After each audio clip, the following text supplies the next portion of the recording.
जय छठी मैया। छठी मैया अपने सभी भक्तों का मनोकामना पूर्ण करें। आज इस अंक में हम जानेंगे चैती छठ व्रत कब है, नहाए खाए तथा खरना और संध्या अर्घ कब है तथा चैती छठ व्रत का महत्व। 2025 छठ पूजा में छठ माता व भगवान सूर्य की उपासना की जाती है। धार्मिक मान्यता है कि छठ व्रत करने से भगवान सूर्य और छठ माता की कृपा से भक्त की सारी मनोकामनाएं पूर्ण होती हैं, मनोवांछित फलों की प्राप्ति होती है। लोक आस्था का महापर्व छठ हर साल चैत्र व कार्तिक महीने में मनाया जाता है। चैत्र महीने की छठ पूजा को चैती छठ कहा जाता है। पंचांग के अनुसार चैती छठ पूजा शुक्ल पक्ष की चतुर्थी तिथि से सप्तमी तिथि तक मनाते हैं। छठ पूजा की शुरुआत नहा खाए के साथ हो जाता है। इसके अगले दिन खरना मनाया जाता है। इसके बाद षष्ठी तिथि को संध्या अर्घ और सप्तमी को उगते हुए सूर्य को अर्घ देने के साथ इस पर्व का समापन हो जाता है। धार्मिक मान्यता है कि सूर्य देव की पूजा करने से आरोग्य का आशीर्वाद प्राप्त होता है और संतान से जुड़े कष्ट दूर होते हैं। अगर यह वीडियो पसंद आए तो चैनल को सब्सक्राइब और वीडियो को लाइक शेयर अवश्य करें। संतान की सुख समृद्धि, दीर्घायु और परिवार की खुशहाली के लिए चैती छठ व्रत इस साल 1 अप्रैल से शुरू होगा। 1 अप्रैल से नहा खाए के साथ महिला पुरुष व्रत का संकल्प लेंगे। पंचांग के अनुसार चैत्र मास की शुक्ल पक्ष की षष्ठी तिथि को छठ पर्व मनाने की परंपरा है। इस व्रत का आरंभ नहा खाए के साथ होता है और लगातार 36 घंटे तक निर्जला व्रत रखने के बाद भगवान सूर्य को अर्घ देने के साथ ही व्रती पारण करती हैं। 1 अप्रैल 2025 मंगलवार नहा खाए। इस दिन व्रती व्रत का संकल्प लेते हैं। नहा खाए के दिन अरवा चावल, चने की दाल और लौकी की सब्जी बनाकर व्रती ग्रहण कर संकल्प लेते हैं। 2 अप्रैल बुधवार खरना। चैती छठ के दूसरे दिन खरना का विशेष महत्व होता है। खरना पर शाम को विशेष प्रसाद ग्रहण किया जाता है, जिसमें गुड़ और चावल की खीर का विशेष महत्व होता है तथा गेहूं के आटे की रोटी का महत्व होता है प्रसाद के रूप में। 3 अप्रैल 2025 गुरुवार संध्या अर्घ। इस दिन व्रती डूबते सूर्य को अर्घ अर्पित करेंगे और पूजा विशेष रूप से सूर्य देव की कृपा प्राप्त करने के लिए की जाती है। 4 अप्रैल शुक्रवार 2025 उगते सूर्य को अर्घ देने का विशेष महत्व होता है। इस दिन उगते सूर्य को अर्घ देने के साथ ही व्रत का समापन होता है। उगते हुए सूर्य को अर्घ देने के बाद व्रती महिला पुरुष पारण करेंगे। खरना के दिन महिलाएं सुविधा अनुसार नदी, तालाब या नजदीकी जलाशय में जाकर स्नान करने के बाद भगवान सूर्य की पूजा कर अरवा चावल, लौकी की सब्जी और चने का शुद्ध शाकाहारी भोजन करती हैं। इसके साथ ही व्रत का संकल्प लेती हैं। वहीं खरना के दिन 2 अप्रैल से व्रती 36 घंटे का निर्जला व्रत आरंभ करते हैं। शाम के समय पीतल या फिर मिट्टी के बर्तन में गुड़ की खीर और रोटी बनाकर पूजा की जाती है। इसे प्रसाद के तौर पर परिवार के लोगों और आस पड़ोस के लोगों के बीच बांटा जाता है। यह प्रसाद बनाने के लिए मिट्टी के नए चूल्हे का इस्तेमाल किया जाता है। इस दिन सूर्य को भोग लगाने के साथ अर्घ देने के बाद महिलाएं प्रसाद ग्रहण करती हैं।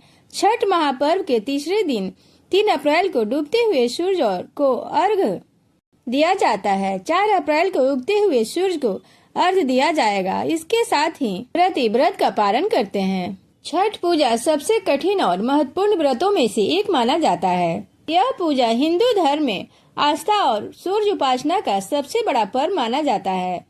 छठ पूजा साल में 2 बार कार्तिक के महीने और चैत्र के महीने में मनाया जाता है।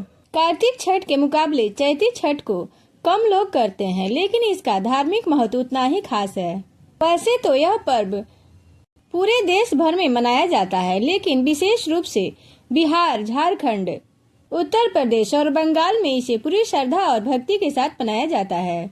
छठ महापर्व को लोक आस्था का पर्व कहा जाता है। मान्यता है कि सबसे पहले सूर्य पुत्र कर्ण ने यह व्रत किया था। छठी मैया को संतान सुख देने वाली देवी माना जाता है, इसलिए खासकर महिलाएं व्रत पूरी श्रद्धा के साथ करती हैं। छठ पूजा सिर्फ एक व्रत नहीं बल्कि आत्मशुद्धि और प्रकृति के प्रति आभार प्रकट करने का पर्व है। इसे पूरी श्रद्धा और नियम के साथ करने से भगवान सूर्य और छठी मैया की कृपा प्राप्त होती है। अब जान लेते हैं छठी मैया की कथा। छठ व्रत में इस कथा को अवश्य श्रवण करनी चाहिए। इसका आध्यात्मिक महत्व है। इस दिन छठी माता की आराधना की जाती है और छठ माता बच्चों की सुरक्षा करती हैं। इसे संतान प्राप्ति की इच्छा से मनाया जाता है। इसके पीछे एक पौराणिक कथा है। बहुत समय पहले एक राजा और रानी थे जिनके पास कोई संतान नहीं थी। राजा इस बात से बहुत दुखी थे। एक दिन महर्षि कश्यप उनके राज में आए। राजा ने उनकी सेवा की और महर्षि ने उन्हें आशीर्वाद दिया, जिसके फलस्वरूप रानी गर्भवती हो गई। लेकिन दुर्भाग्यवश उसकी संतान मृत पैदा हुई, जिससे राजा और रानी अत्यंत दुखी हो गए। उन्होंने आत्महत्या करने का निर्णय लिया। जब वे दोनों नदी में कूदने वाले थे, तभी छठी माता ने उन्हें दर्शन दिए और कहा कि यदि आप मेरी पूजा करेंगे तो आपको अवश्य संतान प्राप्त हुई। राजा और रानी ने विधि पूर्वक छठी माता की पूजा की और उन्हें एक स्वस्थ संतान की प्राप्ति हुई। तभी से कार्तिक शुक्ल पक्ष और चैत्र शुक्ल पक्ष की षष्ठी को यह पूजा की जाने लगी। छठ महापर्व भगवान सूर्य और छठी माता की कृपा प्राप्त करने के लिए किया जाता है। यह पर्व सूर्य देव और छठी मैया को समर्पित है। छठी माता को माता पार्वती का ही स्वरूप माना जाता है। इस महापर्व में सूर्य देव और उनकी बहन छठी मैया की पूजा की जाती है और बच्चों के लिए आरोग्य की कामना की जाती है। इस पर्व को लेकर कई कथाएं भी प्रचलित है, जिनमें से एक पौराणिक कथा भगवान कृष्ण के पुत्र शाम्ब से जुड़ी है। द्वापर युग में भगवान श्री कृष्ण के पुत्र शाम्ब कुष्ठ रोग से पीड़ित थे। भगवान श्री कृष्ण ने उन्हें सूर्य आराधना की सलाह दी। शाम्ब ने सूर्य देव की विधिवत व सच्चे भाव से पूजा करने लगे। भगवान सूर्य की उपासना के फल स्वरूप शाम्ब को कुष्ठ रोगों से मुक्ति मिल गई और उन्होंने 12 सूर्य मंदिरों का निर्माण करवाया। इन मंदिरों में सबसे प्रसिद्ध कोणार्क सूर्य मंदिर है, जो उड़ीसा में है। इसके अलावा एक मंदिर बिहार के औरंगाबाद में है और इस मंदिर को देवार के सूर्य मंदिर के नाम से जाना जाता है। छठ महापर्व को लोक आस्था का महापर्व कहा जाता है। इससे लोगों की श्रद्धा और आस्था जुड़ी हुई है, इसलिए इसे महापर्व कहा जाता है। मान्यता है कि छठ व्रत करने से छठी मैया और भगवान भास्कर की कृपा से सभी मनोकामनाएं पूर्ण होती हैं और मनोवांछित फलों की प्राप्ति होती है। छठ पर्व संतान, सुहाग और घर परिवार के सदस्यों के अच्छे स्वास्थ्य, सुख और खुशहाली के लिए किया जाता है। छठ पर्व में पारंपरिक गीतों और ठेकुआ का प्रसाद भी विशेष महत्व होता है। छठ पूजा की शुरुआत सूर्य पुत्र कर्ण से मानी जाती है। धार्मिक मान्यता है कि सबसे पहले कर्ण ने ही अपने आराध्य सूर्य देव को प्रसन्न करने के लिए पानी में घंटों खड़े रहकर सूर्य की उपासना की थी। छठ पूजा सबसे कठिन और महत्वपूर्ण व्रतों में से एक माना जाता है। सब बोलो छठी मैया की जय, सूर्य भगवान की जय। सूर्य भगवान और छठी मैया अपने सभी भक्तों का कल्याण करें। जय छठी मैया।